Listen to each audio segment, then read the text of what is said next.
it's Grimmy. Santa.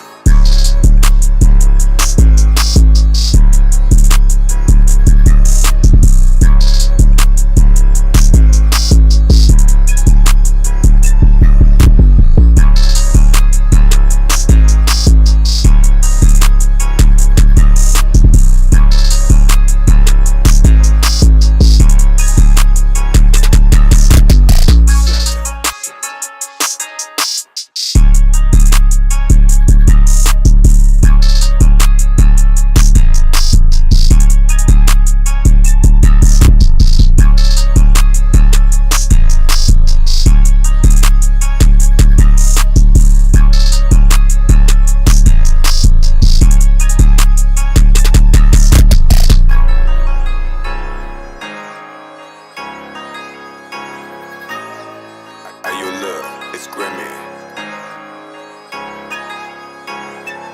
Santa.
What's up, what's up, what's up? God damn, man. Boy, I tell you. Anybody who think this shit is easy, y'all are fucking mistaken.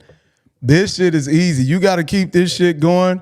If you want to be successful, you got to keep this shit going morning, noon, and night. It's a constant thing, bro. So any goddamn YouTube or anybody I see, them motherfuckers be working hard, man. Especially if they actually delivering content and not just showing their raw naked ass like the girls be doing. But that's neither here nor there.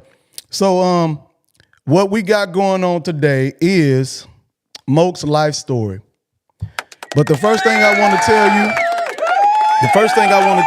is to hold on. Yeah, all right. The first thing I want to tell you is to click the follow button. That is very important.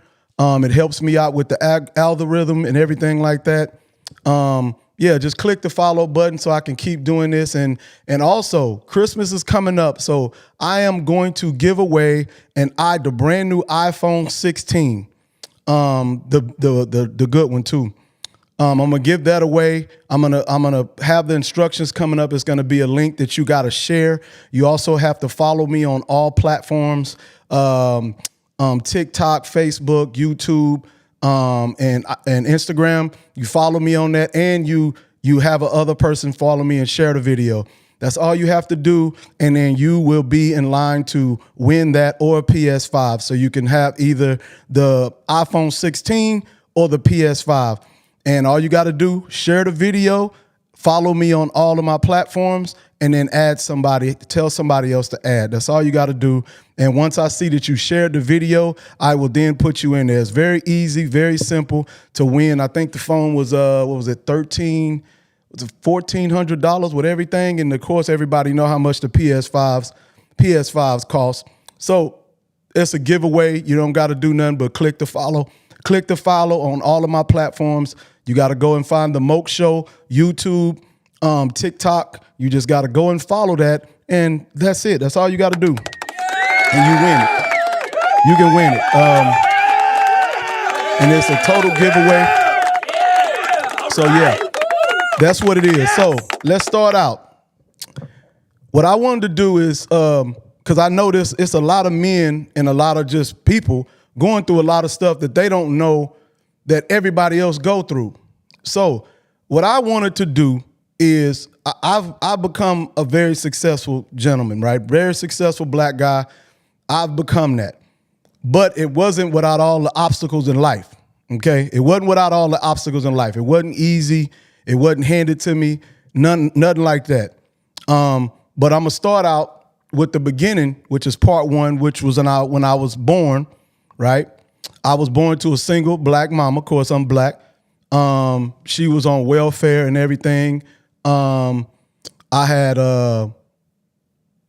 5 brothers and sisters. Of course, nobody knows my mama's name, but if, of course, she sees this or somebody that know me that see this, you know, it is what it is. So what happened was when I was born, I was actually given away. My mom actually gave my older sister away and my youngest brother away to my aunt and uncle, which that was nice. They were great parents. They did amazing.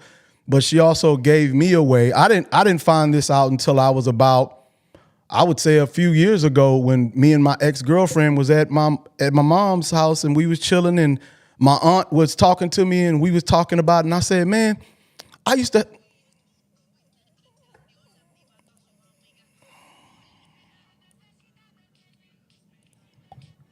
Okay, so here we go. So yeah, we got that guy Dustin, but anyways, I'm not gonna give him any attention this tonight. Yeah, he was putting some more racist stuff in the comments, but it's okay. So anyways, so what happened was my mom gave me away. I didn't know it. I told my aunt, we was all in the room, and I told my aunt, I say, man, I used to have a dream that I used to stay at your house, right? I stayed at your house and man, I was like sleeping in your bed and I saw like, it looked like, you know, through the curtains at night, the trees would look like a monster. So I would cry, right? And I said, and I described the whole room to her. I said, yeah, you had a day bed with a mirror in the corner, this and that, da, da, da. And I described this whole thing to my aunt, right? And she was like, well, no, you can't remember that. And I was like, well, I mean, I thought it was a dream, right? And she was like, no, that wasn't a dream. She said, you came home with me from the hospital. And I'm like, what? And I'm like probably 27 when this, I'm 43 right now. This was probably when I was about 32 or something like that. I was about 32. And I was like, I said, what you mean? She was like, you were supposed to be my son. And I was like, what the hell? You know, and I found out about that. So I found out my mom gave me away. But my aunt ended up giving me back to my mom because, like I was in that room and I was crying, right? She thought I didn't like her, so she gave me away. She gave me back to my mom. And the whole time growing up, my aunt used to be nice to me and be like, you know, show me favoritism. And I didn't have no idea why, but I found out that day why, is that I was supposed to be her son, right? And then, you know, so I grew up a little bit. I grew up and in first grade, I was not very popular.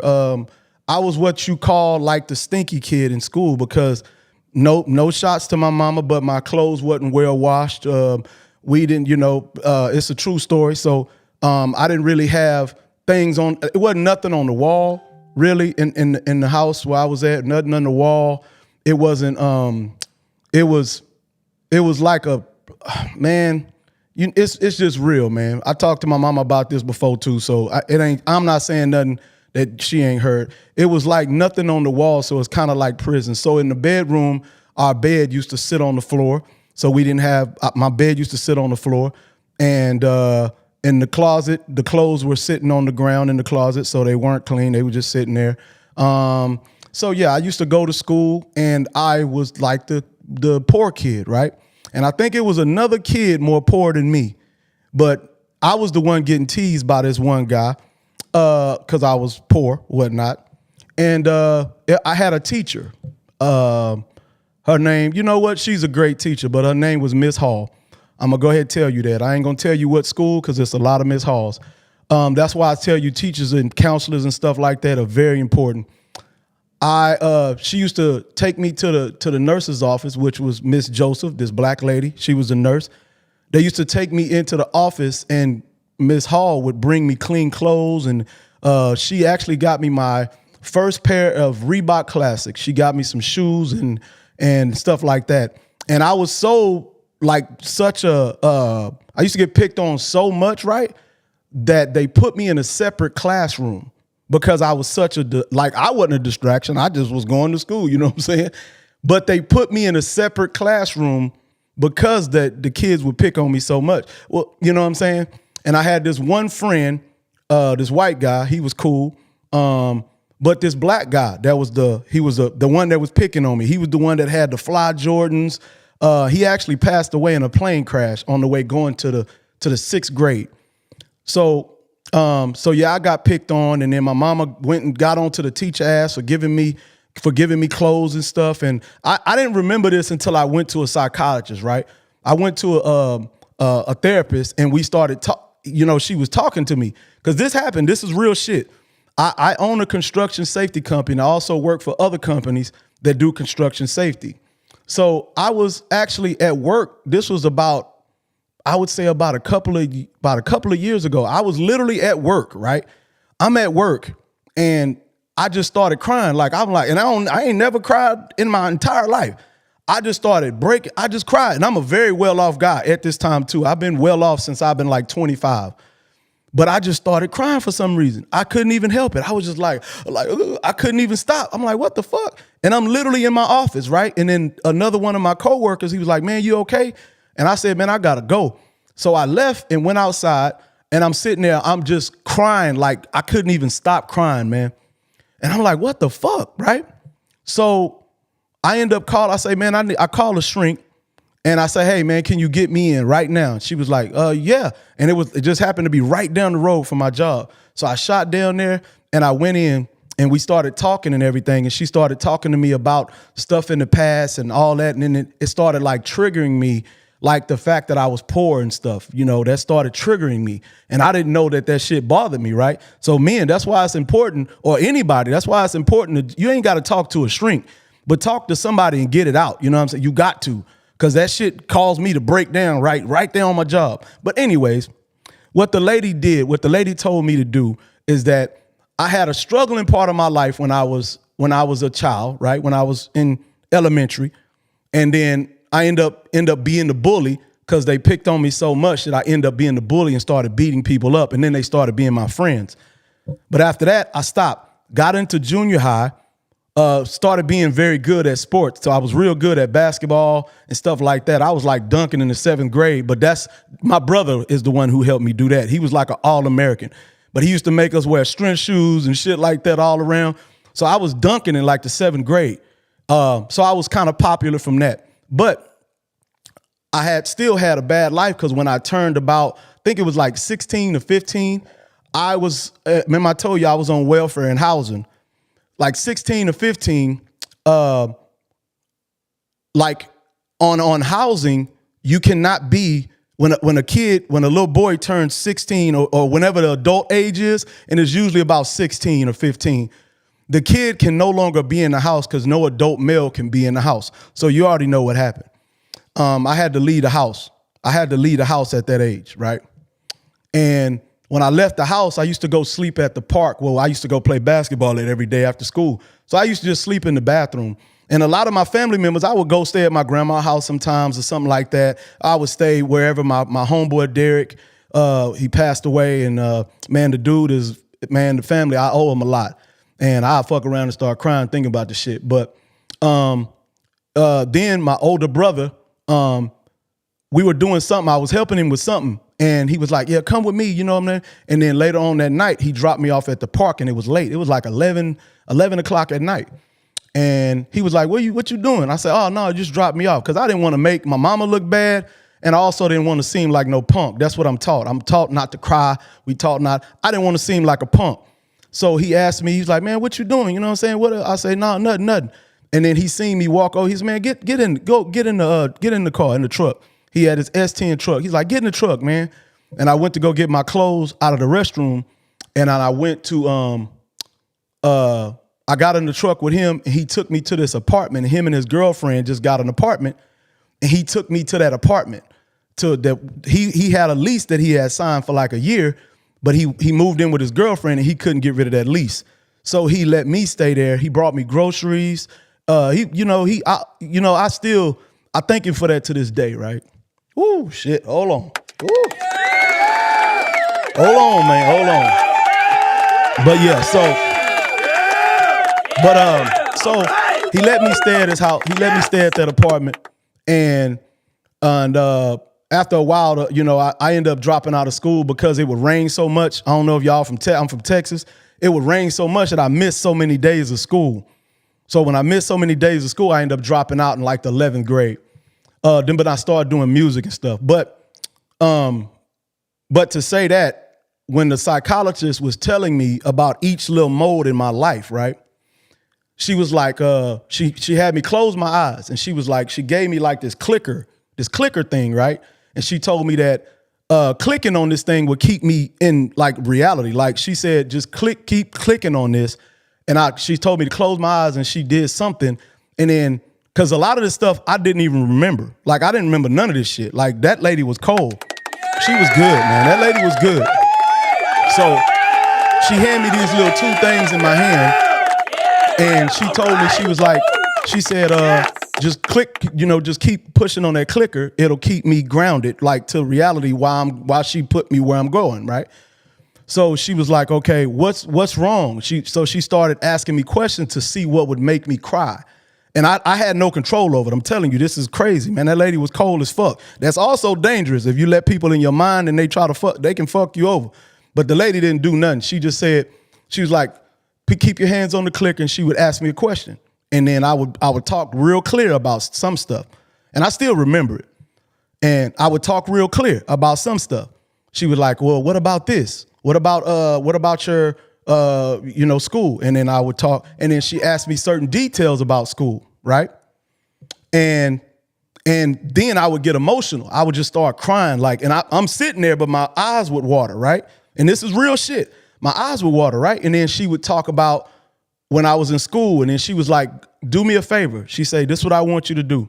And I'm like, okay. And I'm talking to her while I'm underneath whatever I'm underneath. And then she says, I want you to go in the class. Oh, whoo. Man, hold up. Woo. As you can see, this real shit. Lord. And I ain't even religious. But so she was like, I want you to go into the classroom where you're at. And literally, it's like I didn't remember it, but when she started saying it, I seen everything. Like I seen the classroom, the floor, I seen everything like I was sitting in there that day. So your memory is literally there. It don't matter what you think. So she tells me, she says, go to the classroom and go and find yourself. And I went in the classroom and I found myself, and I was sitting there literally. And she said, I need you to go and grab yourself. Go get yourself. And she was like, she said, go, whew. Hold on. Man, let me bring some on in. Woo, Lord. She says, go and grab yourself. And I go and I get myself, and she says, tell yourself what you're gonna be when you get older. Tell yourself, she said, you told me you have nice cars and stuff. She was like, I said, yeah. And she was like, go and pick yourself up and then show your younger self that you're gonna be okay. And I said, okay. So I literally went in the classroom as an older me. And I went and I got myself. And this is real. This is real. As you can see, I'm getting emotional. I'm not no actor. She was like, go and grab yourself. So I went and grabbed myself, and she said, go and take them in the car with you, and you're gonna protect them. And she was like, who else do you want to go pick up? And I was like, and literally, I'm in the car. She was like, you're riding in the car. And I'm literally in the car. So I pick up my elementary school version of myself. Then she says, who else? And I said, well, the one that got put out at a certain age. And then I went in, and she said, can you go back to that day when it happened? And I said, yeah, I remember when it was. It was late at night. I remember I ended up walking across the street to my homeboy house, Trav, you know. I ended up walking he lived across the highway with his mom and them, and I ended up walking there, but they didn't answer the door. Then I ended up walking about another 8 miles to Clute, Texas. I ended up walking all the way there to my homeboy D house, he passed away. And His mom, I went to an apartment named Fisherman's Wharf, and I went there, and his mom was like, oh, Derek not here. He's at Tasha's house. So I go to Tasha's house, and that's where we used to hang at. So I went over there, and before that, she says, stop him. She says, go in your mind and stop him, wait outside for him and call out to him. And I say, okay. So I went and called out to that younger version of myself, right? And he got in the car, and we're riding. And she was like, what car are you in? And she's literally making me describe it. So I describe, I'm in my Porsche. I'm in my Porsche Panamera. And she was like, okay, who else do you need to go pick up? And I have like my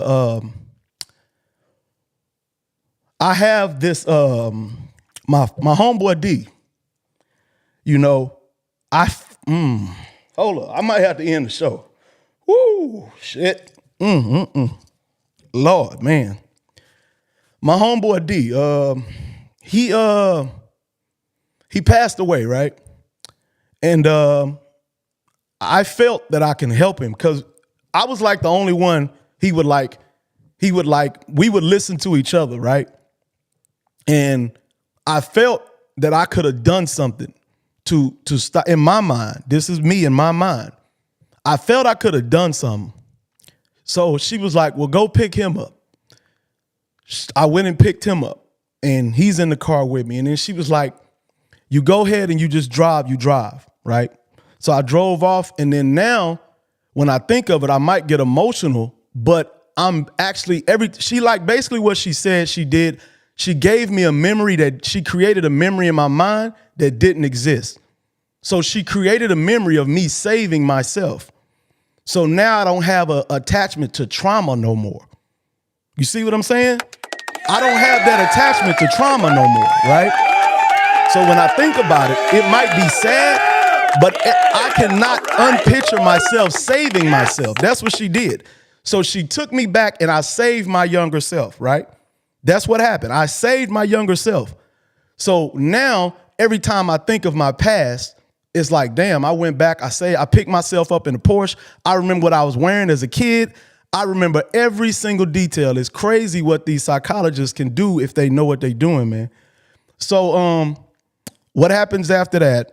I started doing music, and people who know me know I used to do music. I was like, I'm a backup. I end up meeting my first baby mama. I met her when I was in high school, and I'm black. She was a white woman. I didn't know her that good. My homeboy was dating her friend, and then I end up messing with her. You know how that go. Y'all know how that go. You know what I'm saying? So I end up dating her friend, right? So I dated her friend, and then she ended up getting pregnant with my daughter. She ended up getting pregnant, and I didn't know if it was mine or not because she was messing with another guy at the same time. But I still did I still stepped up to the plate and was like, hey, I still showed up to the hospital, which was horrible when I went there. The night that my daughter was born, I went to the hospital, and I was there at the hospital, and her mom was like, I don't want you to be here, because she already had called me a nigger to my face. This lady had called me all kind of stuff to my face. So she told me that when the baby was born, I wouldn't be able to be there. So I ended up showing up at the hospital anyways. So I went there, and my baby mama told me I couldn't be in the delivery room, that she wanted her mom in there. And I was like, okay, wow. So I was like, I didn't go. I didn't go into the delivery room, right? So after that day, my daughter was born. They ended up taking her home. And then I used to go try to see her, my daughter. And her grandmother used to say, no, you can't come see her. It's too late. It would be like, 5:30 or 6:30 or something like that. And she would be like, that's too late. You can't see your daughter. You can't see her or whatever. And I'd be like, what? And my daughter turned about 1 year old, and I go and I take to some gifts over there. And I knocked on the door, and her mom comes, my daughter's grandma comes to the door, and she's like, what do you want? I'm like, well, I want to see my daughter. And she was like, I had the gifts. And she was like, well, she's not here. And I'm like, and she got the door open, right? It's like a door and then it's a screen door, right? And I'm sitting there looking and my daughter crawls across behind her. And I'm like, what the fuck? And she's like, get out of here. And she calls me the N-word again. And I leave. This is on my daughter's birthday, right? And I leave, right? I leave and then I go around the corner to my homeboy Rob house. I go down there and then I go back, I go on the next street over and I go through the next street, right? And when I pass through, you can look between the houses and I just happened to glance between the houses and they were having a birthday party there. It's just when I knocked on the door, everybody hid. So they were having an actual birthday party, which is cool. You know, that's cool. But, and you know, I could have had my own party. I didn't have to be invited to theirs. That's all cool. But she was like, okay, you can't, you know, I left. I seen that and I was like, damn, man. And then my baby mama started dating this one guy that was, he was a child molester, a CM. And I didn't know what to do. I was like, and I found out through her friend because he was an older guy. My baby mom was like 20 or something like that. And the guy he was like 30. And then her best friend, he used to know somebody and he tried to touch on her friend when she was younger. So that's how they know. And then he was also convicted for it. And I was like, what the hell? I'm like, shit. And so literally I used to be like, damn, man, I used to try whatever, this and that. So one day I ended up going to my mama's house and because she didn't live far from my mom. So I used to be able to go visit my mom. I'd go and I might spend a night or something, but I end up leaving. So I went to my mama's house and I was in that room that was my room. And my baby mama brought my daughter. And I was like, okay, so we in there chilling. And we in there chilling in the room. And my baby mama was like, well, I got to go. And I'm like, she said, I got to go somewhere. And my mama going to watch my daughter. I don't want to say her name. And I said, no, I'll keep her. And she was like, no. And I said, man, I'll keep her. I got you. Go where you going. And she was like, no, give it. I say, okay. So I was like, man, just get out. Just go ahead, go. Take my daughter, go ahead and go. She got mad because I told her to leave. So if you can see this little mark, I got a mark right here. And where my nose, if you can look at my nose, it's kind of like lopped on here, this side right here. I was trying to jump over my friend's head in the pool and I hit the back of his head. My nose was crooked and I just popped it back in place, which was stupid as fuck. But my nose is real sensitive in that area. But so I was sitting there telling her to leave and I said, get up out of here, man. And she didn't want to leave and I was like, fuck it. So I went and I stepped in the doorway. I sit in the doorway and she's getting mad because I'm telling her to leave. So she takes her hand and she pushes my head like that. And I was like, what the fuck? So she tries to do it. I grabbed her hand and I moved her hand. And I went in there and I told my mom what happened, right? She leaves and my mom's like, you don't be doing that. So she ends up leaving. Well, she ends up calling me back like 2 days later. Well, it wasn't even 2 days. It was a day later or something. And she was like, I'm at the police station. And I'm like, what? She's like, I'm at the police station. Come up here and I'm sorry that I put my hands on you. I'm like, okay. So I go up to the LJPD. I go up there and she, I'm letting her tell that she told the truth to the people and okay, they told the truth. And I was like, okay, fine. So we go tell, she tell the truth. It's all written down. I leave. I'm like, okay.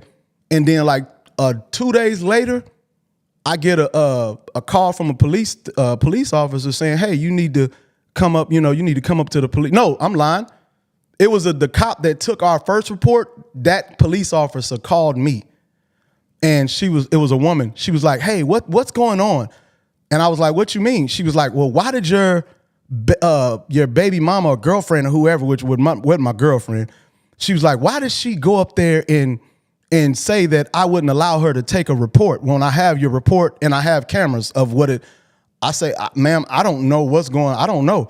She was like, well, I'm getting in trouble for this and they're doing an investigation. Well, come to find out a day later, she went back up there and said, you assaulted her. And I was like, what? She's like, yes. And I was like, man, what the hell? So I didn't think nothing of it. So my baby mama was then telling me to sign over my rights to my daughter. And I was like, fuck no. You know, I say, fuck, I'm not, man, fuck you. I'm not doing nothing.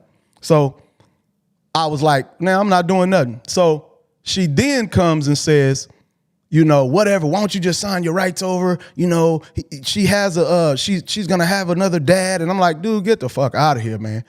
And then a couple of days later, I was assigned, whatchamacallit came in the mail for a protective order, right? A protective order comes to the door. And I answer the door and they say, yeah, you got this. I say, what? I say, what the fuck? So I'm like hysterical. I'm like, what the fuck? So I end up going to court for this thing, right? We go to court and I didn't have no money at all back then.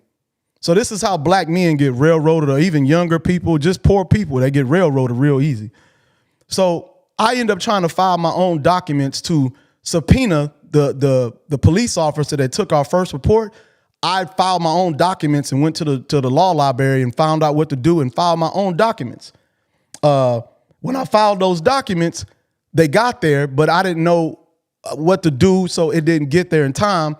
And then I ended up going to court. And when I went to court, this lady comes out and she says, hey, how you doing? I'm gonna go ahead and say her name. She says, this is how you know. I remembered it like a motherfucker. This is like 30 years ago.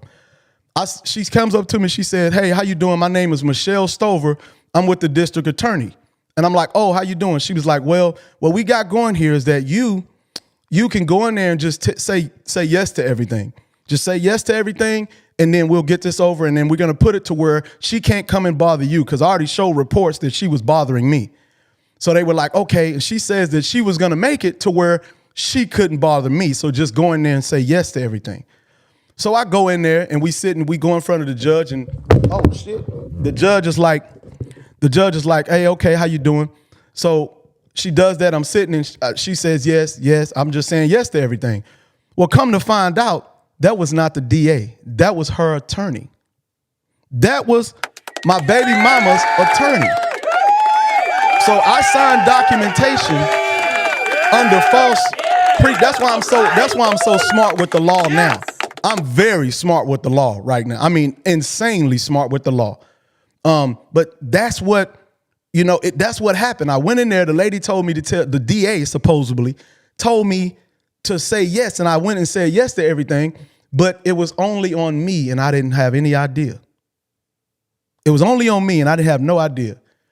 So I'm finna wrap it up because it's gonna be a part 2. I'm gonna finish this line and then I'm gonna go to the next.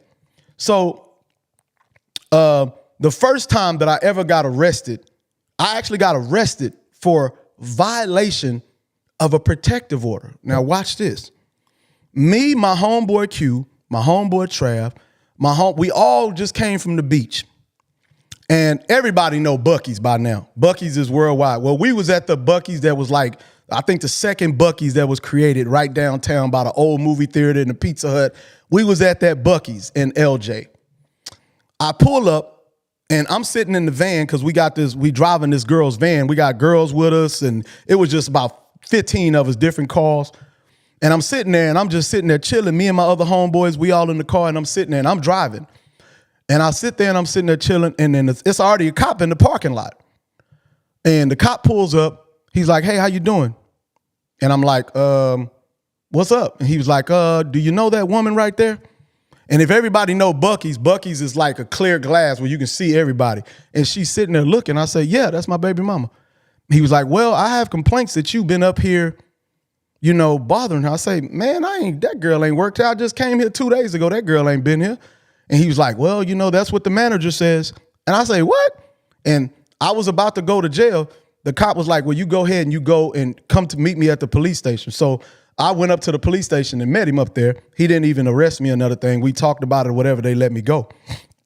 But that same situation, about 2 years later, I ended up going into Whataburger. I don't know what a burger, my bad. I ended up going into What a Burger. And Clute over there by the Dow Chemical area. I ended up going to that Whataburger right there. And my sister used to work there. My older sister used to work there. And I go in there, she was like the manager. And I go in there and my sister, I'm talking to my sister. And then my sister was like, I leave. Matter of fact, I leave. I talk to my sister, I leave. And then my sister calls me later. She was like, Moke, did you get in trouble for being at a store or something? I say, yeah. She was like, well, I work with the lady who's her manager at that store. And she said, oh my God, when she saw me talking to you, she was like, I know that guy. She was like, I lied for one of my employees. I used to be manager of Buc-ee's, and she asked me to lie for her, and I lied for her. And I think he got arrested for that. And my sister was like, man, you know that's my brother, right? And she was like, what the hell? And so that's the end of that story. So we gonna continue the rest of the thing the next time. This is part one. It's gonna be a part two where I'm gonna go more in depth about everything. And I'm gonna keep them short so that way people can enjoy them and understand that this is real life out here. And I love my people. I love all my people. So all of you guys out there, man, a lot of this shit gonna sound familiar to y'all because y'all are going through this right now or you have been through this. A lot of this shit gonna sound real familiar to y'all, but I'm gonna keep them real short. Yeah, so make sure y'all go. It's gonna be, you're gonna be able to win an iPhone 16 or a PS5. And I'm gonna post the link. All you gotta do is add me on all platforms, which is Facebook, Instagram. Just look for the guy with the blue check, Moke Show. It's a blue check. You just look for that. Instagram, TikTok, Facebook. You just go add me on all 5 with 4. I'll put the instructions up, and all you got to do is share that, add me, and then share it to another person. That's all you got to do. And I'm gonna say share it to 3 people. You share that link, and you can win. And it's gonna stop on December 24th.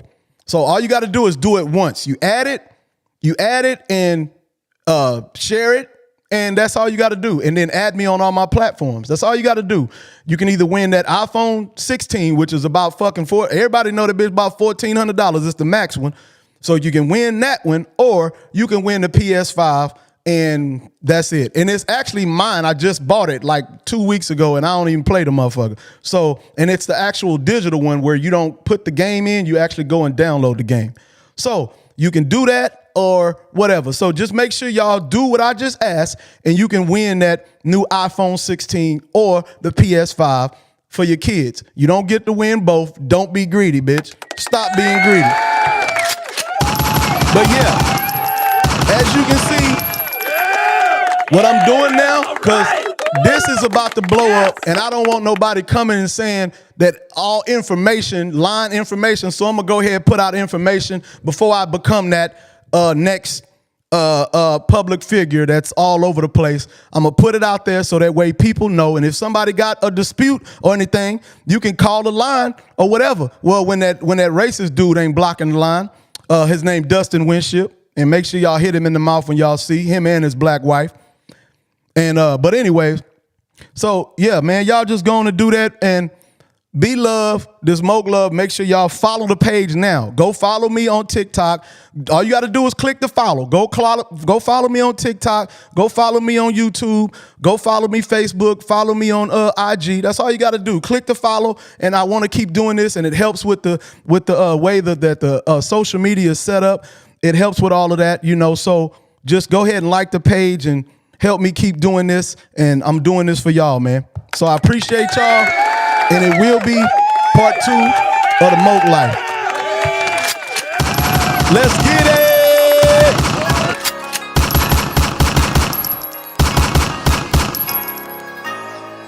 Hey, you look, it's Grimmy.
it's Grimmy.